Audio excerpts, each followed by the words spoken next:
लोकसभा चुनाव की तारीखों का ऐलान हो गया है। बिहार में 7 चरणों में चुनाव होगा, लेकिन अभी तक न ही महागठबंधन और एनडीए में सीटों का फाइनल बंटवारा हो सका है।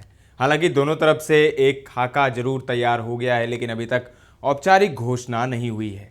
लेकिन बिहार महागठबंधन में सीटों का बंटवारे को लेकर कल दिल्ली में अहम बैठक है, जिसमें आरजेडी और कांग्रेस के नेता शामिल होंगे। बिहार कांग्रेस के अध्यक्ष अखिलेश प्रसाद भी दिल्ली की बैठक में शामिल होंगे। आप देखना शुरू कर चुके हैं दर्श न्यूज। मेरा नाम है दिव्यांशु।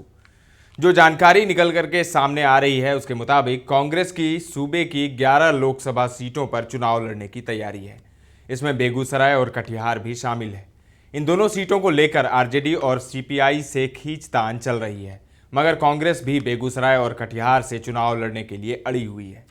ऐसे में महागठबंधन के अंदर सीट शेयरिंग फॉर्मूला चुनौती बना हुआ है। हाल ही में सीपीआई माले ने भी राज्य की 8 लोकसभा सीटों पर चुनाव लड़ने का दावा किया। बताया जा रहा है कि बिहार में महागठबंधन के घटक दलों में राजद सबसे ज्यादा 28 उम्मीदवार लोकसभा चुनाव में उतारेगा।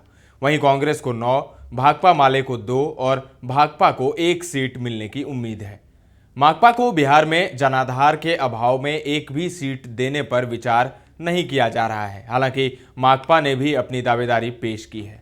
जानकारी के अनुसार सोमवार को महागठबंधन की ओर से सीट बंटवारे की घोषणा की जाएगी। आरजेडी के राष्ट्रीय मुख्य प्रवक्ता प्रोफेसर मनोज कुमार झा बता चुके हैं कि सीट बंटवारे को लेकर प्रक्रिया अंतिम चरण में है। कांग्रेस के खाते में भागलपुर, पटना साहिब, औरंगाबाद, सासाराम, नरकटियागंज, कटिहार, किशनगंज, मुजफ्फरपुर, वैशाली सीटें दिए जाने की संभावना है, जबकि पूर्णिया सीट को कांग्रेस कोटा में शामिल करते हुए महागठबंधन की ओर से राजेश रंजन उर्फ पप्पू यादव के लिए छोड़ा जा सकता है। कांग्रेस ने मधुबनी, मोतिहारी, पश्चिमी चंपारण व समस्तीपुर सीटों के लिए भी अपनी दावेदारी पेश की है, जबकि भाकपा माले ने आरा, काराकाट, सिवान, जहानाबाद व कटिहार सीट के लिए दावेदारी की है।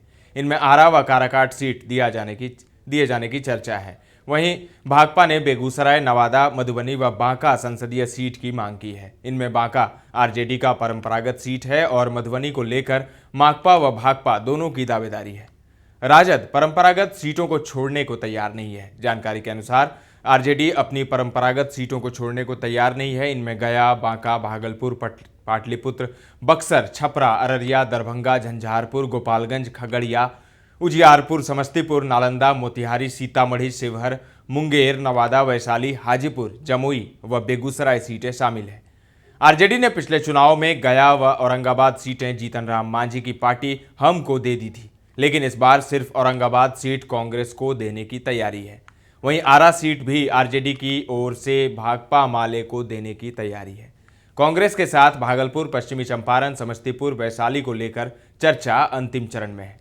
तो अब कल बैठक है दिल्ली में। आरजेडी के नेता और कांग्रेस के नेता वहां पर मिलेंगे। अब देखने वाली बात होगी कि सीटों का बंटवारा किस तरीके से होता है।